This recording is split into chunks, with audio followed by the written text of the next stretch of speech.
Pernahkah Anda mendengar perumpamaan tentang orang Farisi dan pemungut cukai yang berdoa di bait Allah? Yang satu merasa benar sendiri, sementara yang lain merendahkan diri di hadapan Tuhan. Tahukah Anda bahwa kaum Farisi adalah salah satu kelompok paling berpengaruh pada zaman Yesus? Tapi mengapa mereka sering digambarkan sebagai antagonis di dalam Alkitab? Siapa sebenarnya kaum Farisi dan apa yang bisa kita pelajari dari mereka? Episode ini kita akan mengungkap sejarah, ajaran, dan karakteristik kaum Farisi, serta peringatan yang Yesus berikan kepada kita agar tidak memiliki roh Farisi. Mari kita gali bersama.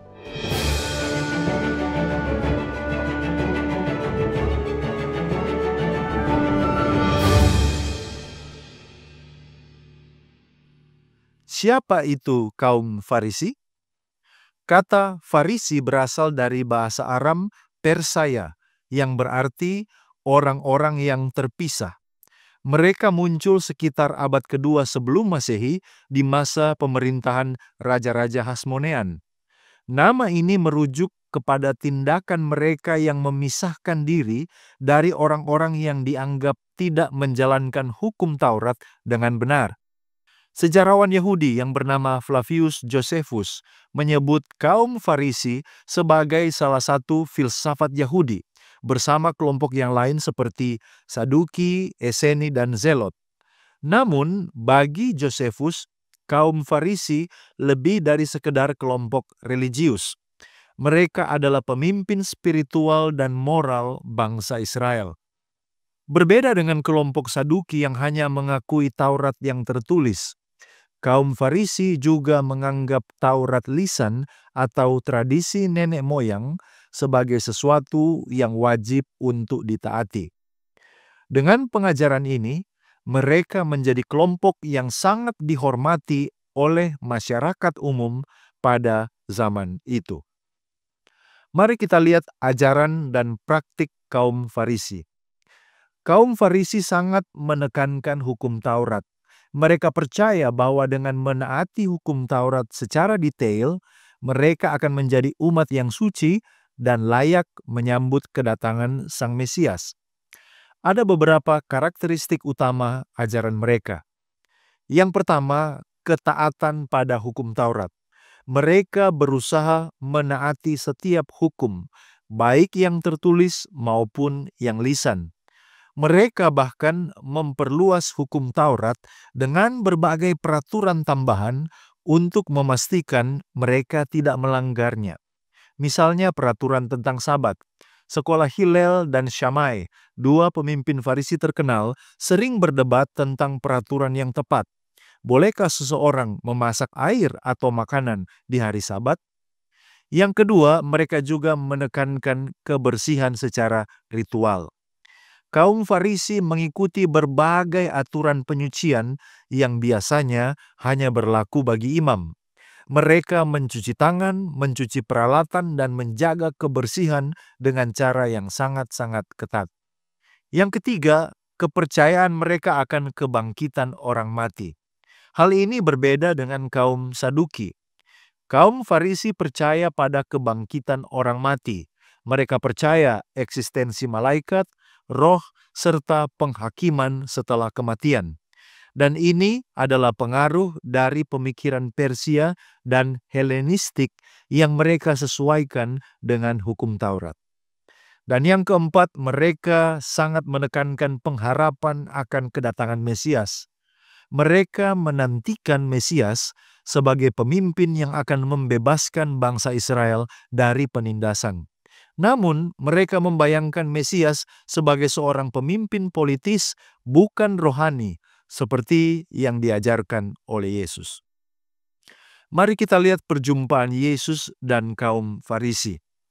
Dalam Perjanjian Baru, kaum Farisi seringkali digambarkan sebagai lawan daripada Yesus. Mengapa demikian? Karena meskipun mereka tampak saleh dari luar, Yesus melihat hati mereka yang penuh dengan kesombongan rohani. Mari kita lihat beberapa ayat Alkitab. Matius 23:27. Celakalah kamu, hai ahli-ahli Taurat dan orang-orang Farisi, hai kamu orang-orang munafik, sebab kamu sama seperti kuburan yang dilabur putih, yang sebelah luarnya memang bersih tampaknya, tetapi yang sebelah dalamnya penuh dengan tulang belulang dan berbagai kotoran. Apa yang dimaksud Yesus? Kaum Farisi sibuk menaati hukum secara lahiriah, namun mereka melupakan aspek yang terpenting dari Taurat, yaitu kasih, keadilan, kerendahan hati di hadapan Tuhan. Selanjutnya, Yesus juga menegur mereka di dalam Matius 15 ayat 8-9.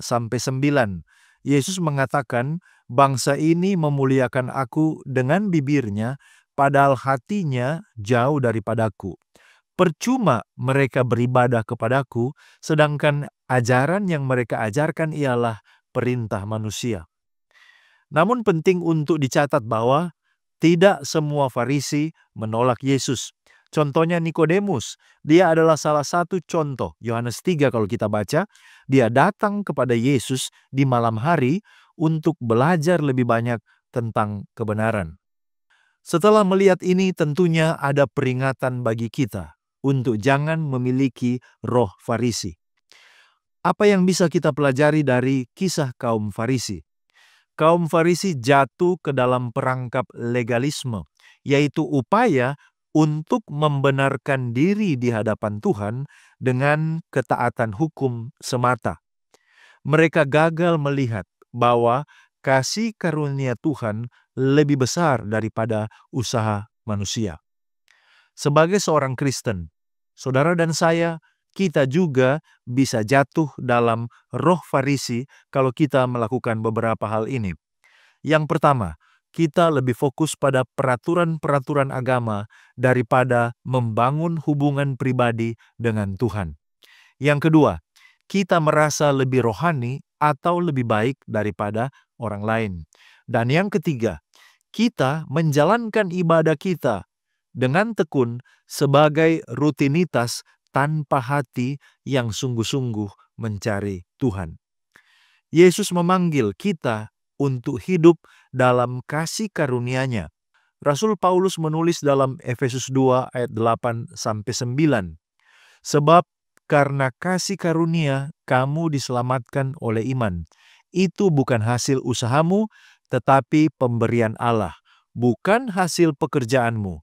Jangan ada orang yang memegahkan diri. Sebagai kesimpulan, kisah kaum Farisi adalah peringatan bagi kita semua.